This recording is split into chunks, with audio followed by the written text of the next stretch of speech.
오늘 예배를 통하여 자신의 영적 상태를 점검하는 시간이 되시기를 바랍니다. 삼국지를 읽어보면 당대 최고의 지략가로서 두 사람이 등장을 합니다. 그들의 이름이 하나는 봉용, 하나는 봉추. 봉추라는 이야기는 봉황새를 의미합니다. 최고의 상별을 이루는 지략가들인데, 둘 중에 한 사람만 얻어도 천하를 경영할 수 있다고 인정했던 뛰어난 지략가들입니다. 근데 봉용은 역사를 바꾸는 일들의 쓰임을 받았고, 봉추는 비참하게 최후를 마치게 됩니다. 바로 그 봉용이 누군가, 바로 우리가 말하는 제갈량이 봉용이고, 또 그 쓰임 받지 못한 자는 그 방통이라는 인물이었는데, 꽃같이 뛰어난 인물이었지만은 제대로 쓰임받지 못한 인물이 있음을 우리가 보는 겁니다. 세상적인 기준으로 봤을 때 아무리 똑딱하고 잘나도 하나님이 그 인생을 쓰지 않게 되지만 그 인생은 참 별 볼이 없어지는 것이에요. 그래서 우리는 오늘 나 자신을 점검하면서 우리는 어떻게 난 하나님 앞에 쓰임받는 인생이 될 수 있을 것인가. 가장 축복된 자는 하나님의 구원 역사에 쓰임받는 인물이 되어지는 겁니다. 사도행 13장 22절을 보면 하나님 말씀을 하시기를, 내가 이스라엘 다윗을 만나니 내 마음에 맞는 사람이라, 내 뜻을 다 이루리라. 사무엘상 16장에서 다윗이 기름부음 받는 장면이 나옵니다. 사무엘이 기름불을 가지고 이새의 가문에 방문을 하고 그들 아들을 통해서 왕을 세워서 방문했을 때에 다윗의 형들은 7명이, 8남매니까 7명들이 전부 양복 입고 넥타이 메고 예배 참석했어요. 그 예배 끝나고 난 후에 누구를 기름불을 가면서 큰아들부터 지나가는데, 엘리압이라는 큰아들 딱 나왔는데 참 잘생겼어요. 준수하고 키도 크고 체격도 좋고 막 부리부리하고, 이야, 왕 제목이 있다 싶어서, 이 사람다 싶어가지고 사무엘이 기름불 채워서 부으려고 그랬더니 하나님이 노합니다. 하나님 말씀을 합니다. 그의 용모와 키를 보지 말라. 내가 이미 그를 버렸노라. 내가 보는 것은 사람 같지 아니하니 사람은 외모를 보거니와 나 요한은 중심을 보느니라.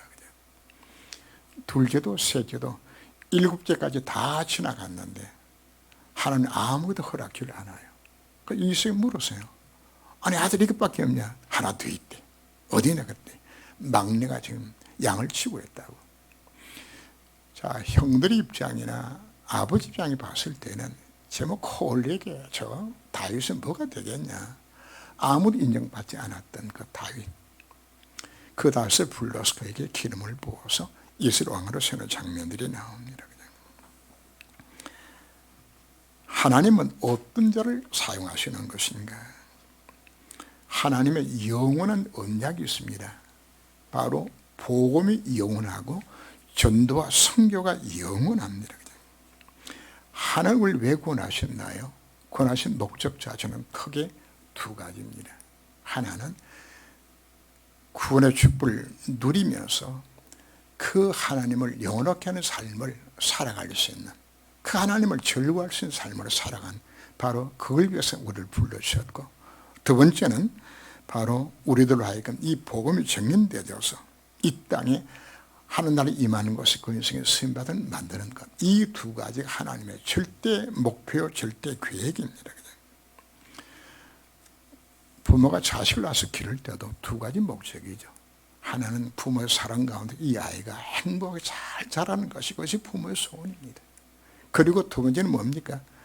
그렇게 자라서 이 아이가 사회에 나가서 국가 민족 앞에 세상에 참 사람답게 쓰임받는 것, 이게 부모가 자식 키우는 목적이잖아요. 하나님도 동일한 목적을 갖고서 우리를 불러주신 것입니다. 그래서 이 두 가지가 우리가 지향해야 될 방향이 되어지는 겁니다.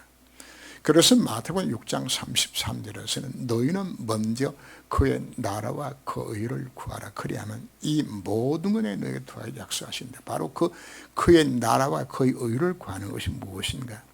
복음 누림과 복음 정인되는 것을 정말 이걸 위해서 네 인생의 방향을 맞추게 되준다면 모든 것 더하겠다 하나님의 약속이 되는 겁니다. 자, 그렇다면 하나님 쓰시는 기준이 복음 누림과 복음 정인이라면 나는 어떤 것인가? 나 자신 우리 한번 점검을 해봐야 하는 겁니다. 나는 얼마나 복음을 실제로 누리고 있는 것인가? 예수 뭐라고 말씀하셨나요? 다 이루었다고 말씀하셨습니다. 이미 완성된 복음입니다. 복음 하나로 우리가 끝이 나야 합니다. 아직도 복음 이외에 다른 것이 필요하다면 복음을 결론 안 난 겁니다. 자, 이걸 위해서 여러분들이 기도 제목을 찾아보시면 기도 제목을 우리가 점검을 해보아야 합니다. 진짜 복음 누리면 자식 위해서 기도 안 해도 됩니다. 건강해서 기도 안 해도 됩니다. 돈 기도 안 해도 됩니다. 사업도 기도 안 해도 됩니다. 왜요? 다 가졌기 때문에. 기도 제목에 자꾸만 세상 것 갖고서 기도하게 되진다면 이 사람은 아직도 복음을 결론 안 난 상태가 되지는 겁니다. 이 사람은 삶은 어떤 것인가? 오로지 자기 유익을 위해서 그냥 자기 생각대로 그냥 자기 주장하며 살아가게 되죠. 자신 한번 점검해 보셔야 합니다. 그죠? 나는 진짜 관심이 전도와 선교 속에 있는 것인가? 하루 중에 단 1분만큼도 전도와 선교 상관없이 그냥 진행한다 그러면 그건 하나님 그 인생을 서실 수가 없어요. 정말 내가 전도에 얼마나 관심 갖고서 내 인생을 살아가고 있는 것인가? 내가 이 땅에 살아야 할 이유와 목적이 어디 있는 것을 우리가 정말 찾아야 합니다. 정말 우리가 복음 누리고 정인되는 것이 정말 여러분들 인생의 목적을 맞습니까? 이거 아니면 한 서실 수가 없어요. 관심이 없는데 내 중심으로 살아가고 있는 것입니다. 여러분 자신을 경험해 보아야 합니다. 정말 예배 시간이 기다려지고 메시가 사모되어지고 말씀 따라서 내가 성교를 받아야 되겠다고 그 하나님 음성 듣고 사모는 그 마음 그 상태가 안 되겠다 그러면 우리는 하나님 앞에 쓰임 받을 수가 사실은 없는 겁니다. 정말 우리가 하나님 앞에 바르게 쓰게 되었을 때 하나님은 그 사람을 사용하시게 되는 것인데 하나님 이 사람에게 예수 믿는 것이 가장 행복하게 복음 누리게 만들어주시고 강단의 메시지가 삶에서 성취되는 것을 보게 만들어주시고 하나님의 소원을 이루는 것이 자기 소원이 되도록 하는 것을 만들어 가시는 것이에요. 하나님 지금도 준비된 자를 지금 찾고 있는 겁니다. 하나님은 속지 않아요. 왜 예배 승관하고 강조하는 것인가? 왜 오직 그리스도 오직 하나님 나라 오직 성령 충만의 약속을 붙들고 깊은 영적 세계를 체험하라고 강조하는 것인가?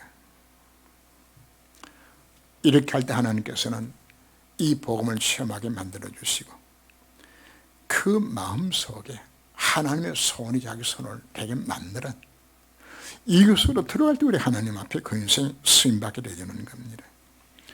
하나님은 사망의 영혼을 멸치하지 않습니다. 오늘 예배와 같은 예배가 되시길 주름으로 축원합니다. 곧 멍에면은 짐승의 새끼를 탔도다. 오늘 본문 속에 나왔지요. 오늘 본문은 예수님이 그리스도 사역을 완성하기 위하여서 예루살렘으로 입성하는 장면입니다. 바로 예수님의 공생의 마지막 한 주간이 시작되는 날입니다. 그 시작을 예수님은 말 대신에 나귀를 타고 예루살렘에 입성하시는 겁니다. 제자들이 자기 겉옷을 벗어서 그 안장에 거기다가 깔고 예수님을 따르는 수많은 무리들이 자기 겉옷을 피워서 그 나귀 가는 앞에다 까는 겁니다. 쉽게 표현하면 우리 카페트 까는 거죠. 그래서 카페트를 깔아주는 거죠. 그리고는 나뭇가지를 꺾어서 요한복음 12장 13절 말씀 보면 종려가지를 꺾어서 그 앞에서 흔들고 바닥에 깔았던 모습을 봅니다. 그리고는 수많은 무리들이 예수님 옹이하여서 호산나 다윗의 자손이여 찬송하리로다. 주 이름으로 오시니여 가장 높은 곳으로 호산나 하리라. 다음 주 우리가 부활주일을 지키고 오늘은 예수님께서 예루살렘 입성을 기념하는 바로 종려주일인데 성경 본문에 꼭 맞아서 오늘 종려주일이라고 이름을 일부러 붙였습니다. 이 종려가지를 흔드는 것은 그 왕의 행렬을 그 칭송하기 위해서 하거나 아니면 개선 장군을 환영한 표현을 쓰는 것이 바로 이 종려가지가 되는 겁니다.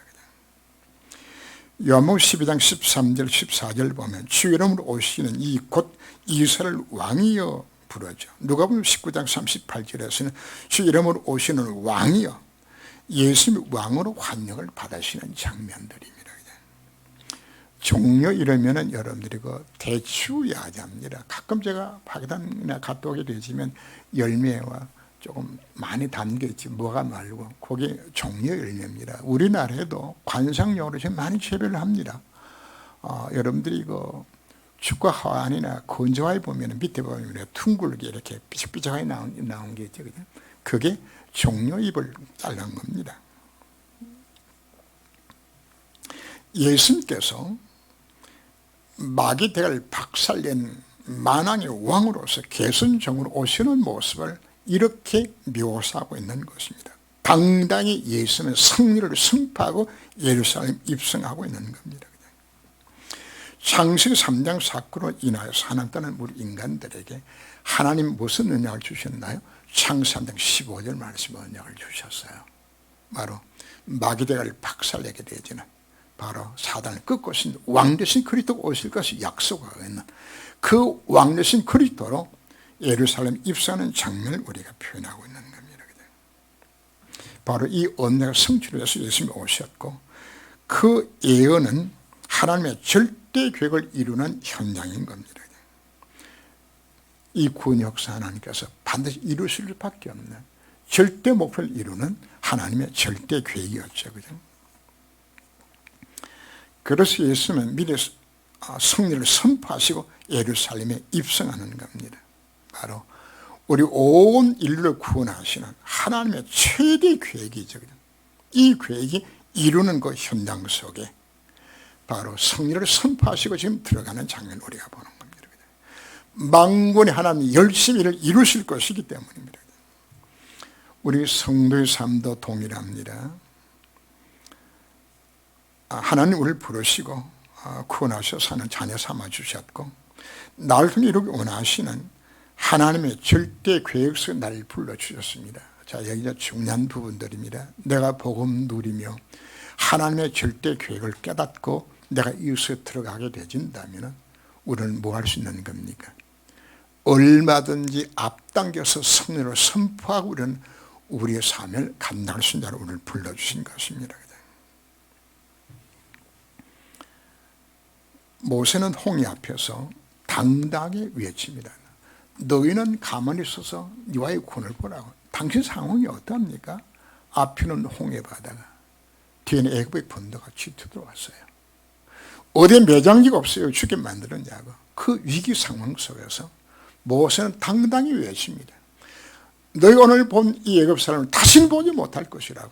이미 뭘 확신했습니까? 승리를 확신하고서 걸어가는 것이에요.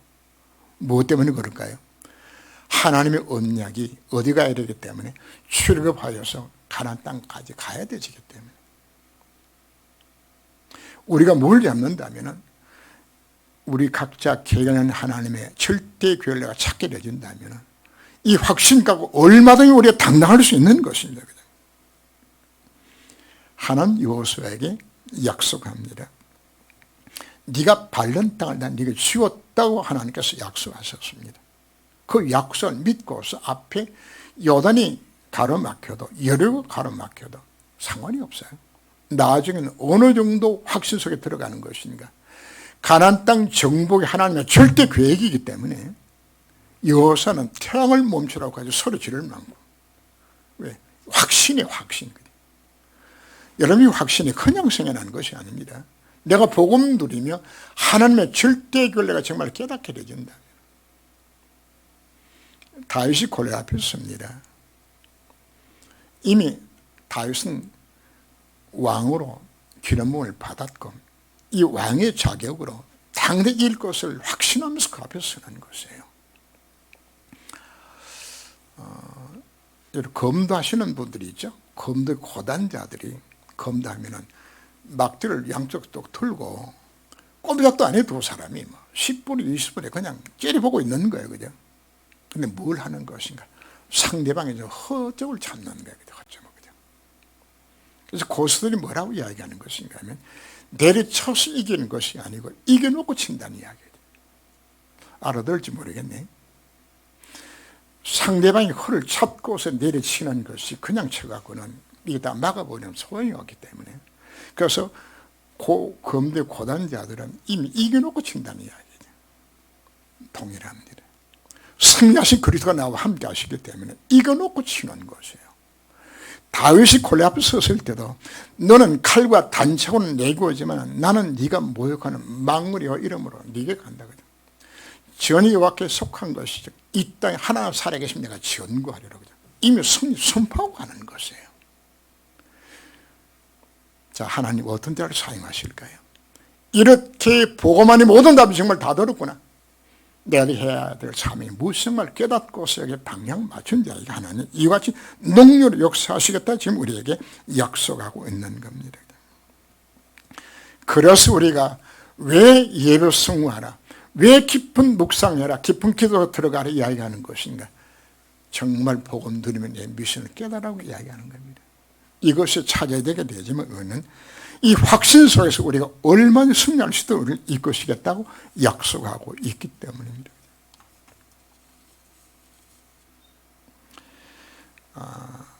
누가 무슨 말 하거든 주가 쓰시겠다 하라는 장면들이 나오죠.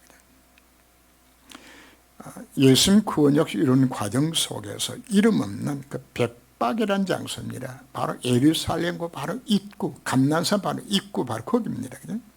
벳박에서 한 마리 나귀가 쓰임받는 장면이 나옵니다. 예수님 저를 보내면서 맞은편 마을로 가라. 그리하면 메인 나귀와 나귀새가 함께 있는 곳을 보리니 풀어 내게로 끌고 오라. 만일 누가 무슨 말을 하거든 주가 쓰시겠다 하라. 그리하면 즉시 보내리라. 아마 하나님이 지난밤에 아마 꿈속에나 그 나귀 수인에가 하나님께서 이미 말씀하셨겠죠. 누구 올 것인데 오거든 조건 없이 달지 말고 무조건 보내주어라. 동방박사들이 예수님 앞에 경배하고 돌아갈 때 헤롯이 알려달라고 이야기했거든요. 꿈속에 동방박사에게 무슨 이야기합니까? 가지 말고 그냥 돌아가라고. 그래서 하나님은 구원 역시 이렇게 간섭하셔서 이제 피하게 만들어주는 장면도 우리가 볼 수 있습니다. 이 땅에 존재하는 모든 것은 하나님의 소유물입니다. 그래서 하나님은 모든 만물을 서식 합당에 지으셨다고 말씀을 합니다. 잠언 16장 4절 보면은 이와 같이 그 온갖 것을 그 셈에 적당히 지으셨나니 그 많고 많은 미물들 가운데서 이 나귀는 하나님의 절대 주권 속에서 예수 그리스도의 구원 역사입니다. 그 구원사에 쓰임받는 귀중한 존재로 이 나귀가 쓰임받은 것이라 말이에요. 이 사건, 이 나귀는 사복음서에 다 나옵니다. 얼마나 귀한 쓰임인 것인가요? 스가랴 9장 9절 말씀에서 예언된 메시아가 먹으면 짐승의 새끼를 타고 이런 입성할 거 이미 예언하셨거든요. 바로 그 예언의 성취에 바로 이 나귀가 쓰임받은 겁니다. 많고 많은 나귀 가운데서 이 나귀가 하나님의 구원적 쓰임받게 되어지는 놀라운 영과 축복 속에 이 나귀가 쓰임받은 것입니다. 아마 지구상에 존재했던 모든 나귀 가운데서 가장 복되게 쓰임받은 나귀가 바로 이놈이에요. 우리는 예수 영접한 하나님 자녀가 되었습니다. 가장 축복된 성도의 삶이 무엇일까요? 바로 하나님 구원 역사에 내 인생이 쓰임을 받는 겁니다. 가장 불쌍한 자는 예수 믿고서도 하나님 구원 역사의 그 인생이 쓰임받지 못하는 인생입니다. 여러분 통해서 구원받은 자가 있나요? 그 참 불쌍한 인생들이요, 그 사람이. 저는 뭘 감사하는 것인가? 예수 믿고 하나님의 자녀된 것 하나님 앞에 감사하고, 두 번째 목사 된 것 하나님 앞에 감사하고, 세 번째 복음 전하는 목사 된 것, 이게 어쩌다가 내가 축복에서 들어온 것인지 이 감사 드리는 겁니다. 세상에 수억만 마리의 나귀 가운데서 그렇게 수임받은 나귀 딱 한 마리밖에 없는 거지. 그 나귀가 그냥 얼마나 귀한 수임받았네. 그냥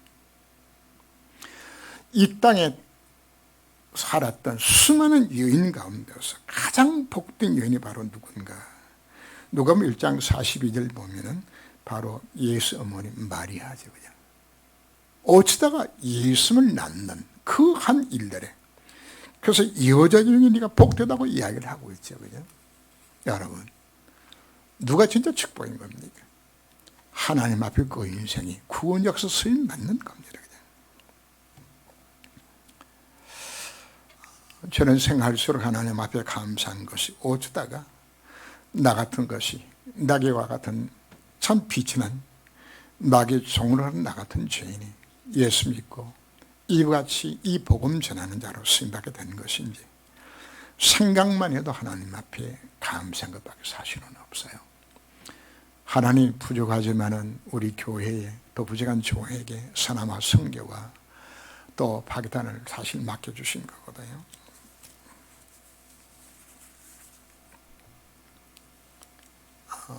그래서 저는 부의평 원망에는 그 사실 자체가 없어요. 하나님이 나를 사용해 주신다는 것, 하나님 안 쓰면 뭐 할 거예요. 그냥 정말 불쌍한 인생이 되지는 거거든요. 그래서 저는 하나님이 쓰신다는 이 사실 자체된 그 감사와 감격, 그것밖에 사실은 없어요. 제가 내 파기단 현장이나 서남 현장 가기로 했지만 사실은 온 진액을 다 쏟아서 투자한 사역 속에 다 투자를 다 하고 와요. 그냥 오면은 막 6천원 기진맥진의 사실을 돌아오게 되어지죠. 그래서 그 결과로 아마 병원에 아마 두세 번 제가 입원을 하기도 했지요. 그냥 한 번은 회복이 된 상태에서 수술 후에 그 파기단 갔다 오면서 공항에서 위경련이 일어났어요.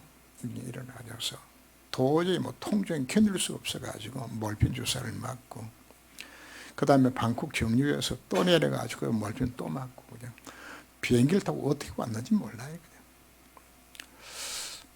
그런데 지금 파기단에 지금도 그 경험들은 다 지나간 거고 여전히 또 가야 되는 이 마음밖에 없어요. 그래서 바울이 생각났어요. 고린도후서 11장을 보면은 수없이 죽을 고비를 바울이 넘겨요. 수고하고 애쓰고 자지 못하고 쉬리고 목마르고 춥고 배고프고 헐벗었다고, 이외에는 고사하고 아직도 날마다 내 속에 눌린 것이 있으니 곧 모든 교회를 위하여 하는 나의 염려라고. 예수 핍박자였던 바울이 자신을 이방인의 사도로 세워주신 그 하나님 앞에 너무 감사해서 오히려 능력과 궁핍과 핍박과 고난을 기뻐했다고 우리의 말씀을 하는 겁니다. 우리는 하나님 앞에 쓰임받는 것 그 자체, 내 인생에 쓰임받는 것 자체가 사실 축복인 겁니다. 이 축복이라는 사실을 깨닫는 자가 하나님 앞에 자기 인생을 사실 드리게 되시죠. 요한복음 12장 1절 이하를 보면은 나사렛의 그 누이 동생 마리아가 옥합을 깨뜨려서 순전한 나대양을 예수님의 발에 붓고 머리털 놓고 씻기는 장면이 나옵니다. 그죠? 시집가에서 준비한 물건들입니다. 그런데 이 값이 얼마나 나가는 것인가? 한 300데나리온은 같으면은 노동자 300명의 품삯입니다. 그럼 지금 돈으로 한 사람 한 3천만 원 정도 되지겠죠. 어마어마한 금액이죠. 그죠? 그랬더니 가룟 유다가 보면서 저걸 왜 허비하냐? 저걸 팔아서 가는데 구제하지. 그랬더니 예수님께서 하신 말씀이 가만두라. 예수께서 이르시되 나의 장날날을 위해서 드린 것이라고. 이 복음이 증거되는 곳마다 이 여인의 행한 일도 말하여 그를 기억하리라. 어디서 쓰임받았다고요? 예수님의 장례를 위해서 미리 드리게 되지는 이 일들의 마리아가 쓰면 이 사건을 성경 다 기록을 하고 있어요.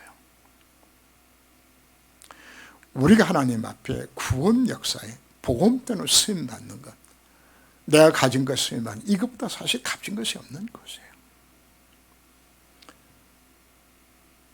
역대상 29장 10절 이하를 보면은 다윗이 하나님 앞에 자기 가진 모든 걸 하나님 앞에 성전 건축해서 다 드립니다.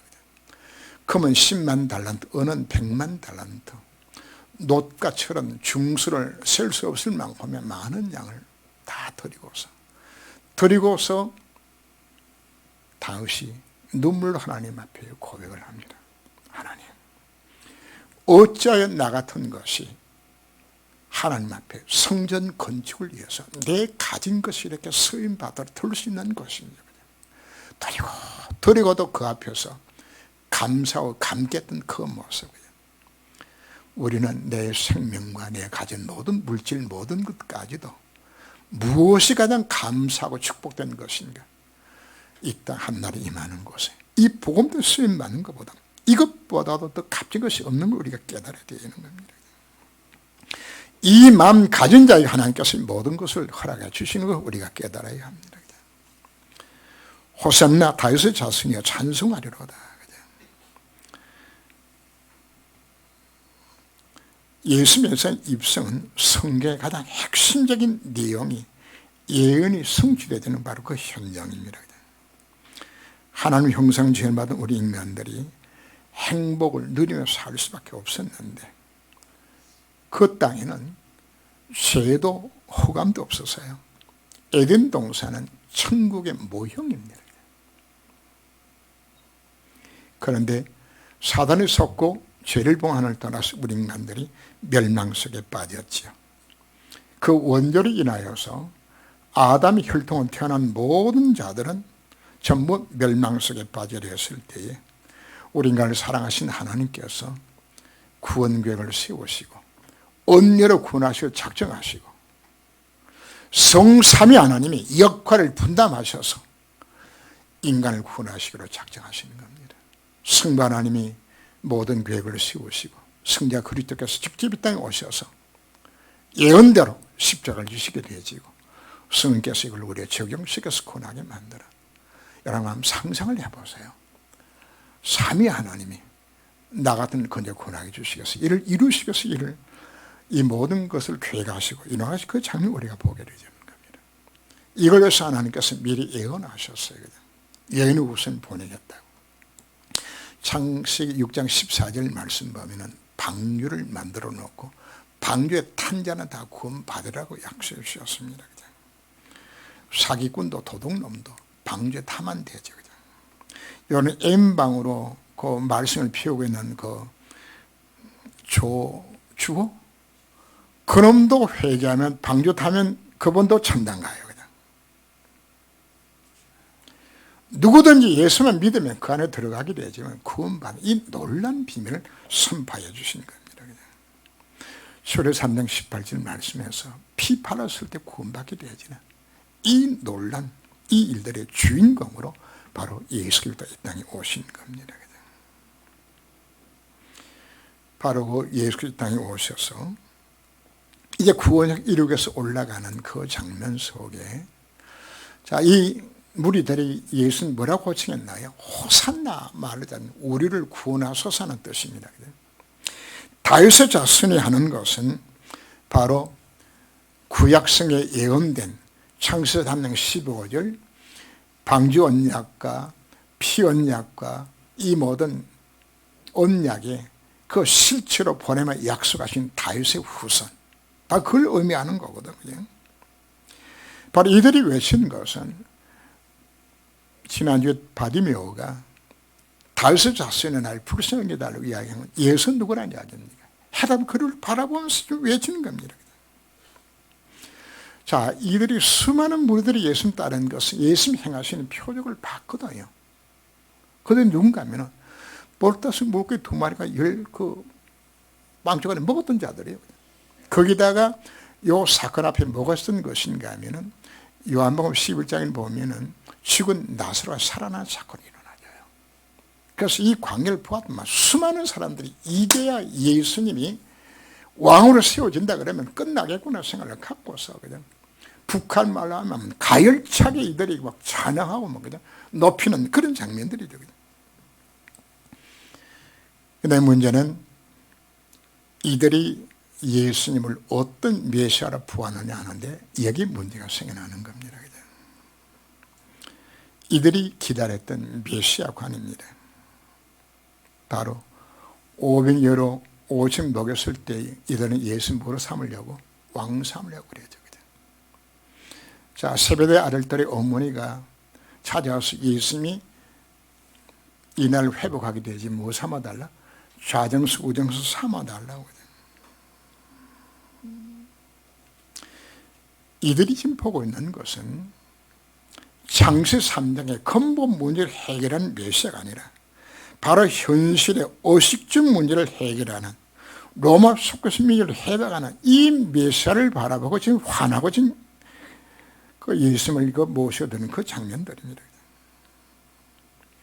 안타깝게도 오늘날 수많은 성도들이 예수 환영하고 찬송하였던 이 무리들처럼 우리 믿는 자들이 정말 내 인생의 근본문이 해결되어야 되신 그 바로 그분을 우리가 바라보는 것이 아니고 내 인생의 문제, 그저 의식주 문제, 먹는 문제, 건강 문제, 돈 버는 문제, 자식 문제거든. 이 목적들 때문에 우리가 생활을 하게 되진다 그러면은 하나님이 그 인생을 쓰실 수 없는 것이에요. 사실 자체가. 왜 예수 믿고서 제대로 응답이 없는 것인가? 왜 창세 3장 문제가 내 개인과 가정에 떠나가지 않는 것인가? 왜 나의 인생에 하는 구원자가 쓰임받지 못하는 것인가? 왜 귀한 전에 떨어지고 황충이 먹는 것처럼 내 인생과 문제가 왜 생겨나는 것인가? 우리 자신 우리가 한번 증언해 보아야 합니다. 왜 그런 것인가요? 예수 믿고서도 복음 아닌 다른 것이 내게 각인되어 있기 때문입니다. 여러분, 내 속에 잘못 각인된 대로 그 응답이 오는 겁니다. 뿌리 내려진 대로 여러분들이 열매를 맺게 되는 겁니다. 내 책일 대로 그 운명이 그렇게 끝나게 되는 것이에요. 그래서 우리는 이 말씀을 들으면서 이 안에서 뭘 바꿔야 된다는 이야기입니까? 각인 뿌리 책일 자체가 사실 우리가 바꿔줘야 합니다.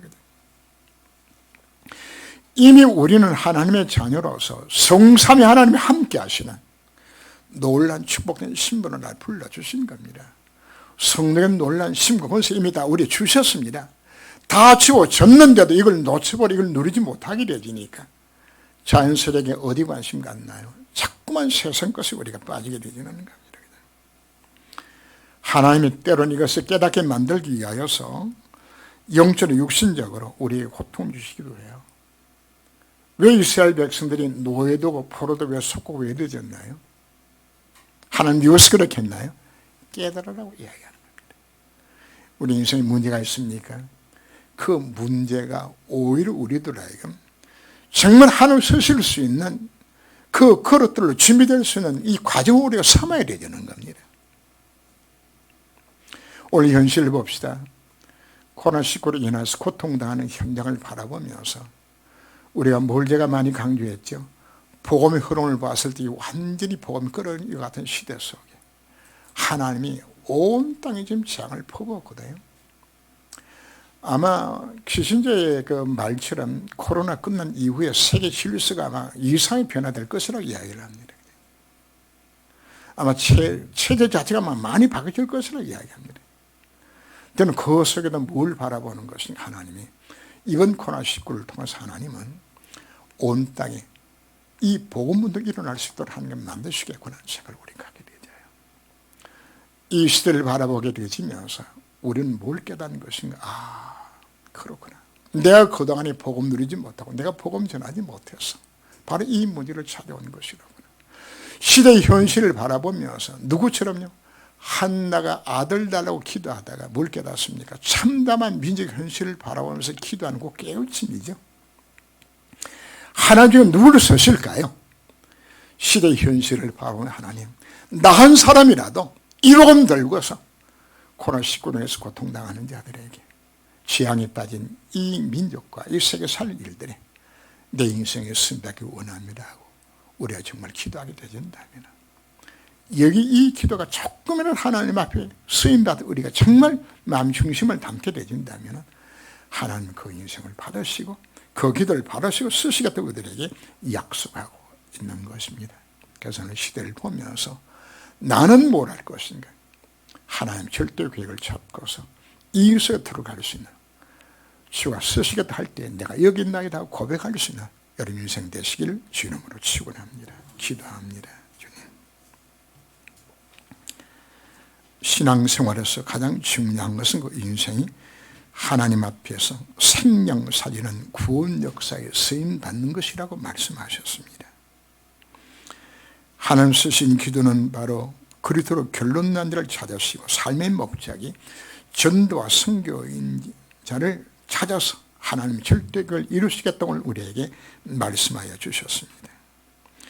이 비밀을 가진 자는 예수님이 승리를 선포하고서 십자가를 주신 것처럼 믿음으로 승리될 미래를 바라보고 당당히 하나님 역사에 서임받게 될 것을 우리에게 약속하여 주셨습니다. 이름없는 나귀가 하는 구원역 서임받는 같이 나 같은 죄인이 예수 믿고 구원받아 이 복음을 깨닫게 해주셨사오니 하나님이여, 이제 나의 생애가, 나의 가진 것이 이 땅에 하나님 임하는 곳에 온전히 쓰임받도록 주님이 저의 삶을 온전히 주장하여 주옵소서. 오늘은 종료주일입니다. 부활주를 준비하는 시간입니다. 그동안에 틀린 메시아관으로서 잘못된 가진 뿌리 체질 속에 있었던 삶을 이제 갱신하게 하여 주옵시고 성령의 심과 권세를 정말 누리면서 주가 쓰시겠다 할 때에 기꺼이 내 삶을 온전히 들어줄 수 있는 결단의 시간 될 수 있도록 주님이 저희 삶을 온전히 주장하여 주옵소서. 예배가 온전히 주님 앞에 연락된 줄 믿고 주님 앞에 감사를 드립니다. 예수님 이름으로 기도합니다. 아멘. 우리 일어나셔서 삶의 이유 찬양을 드립니다.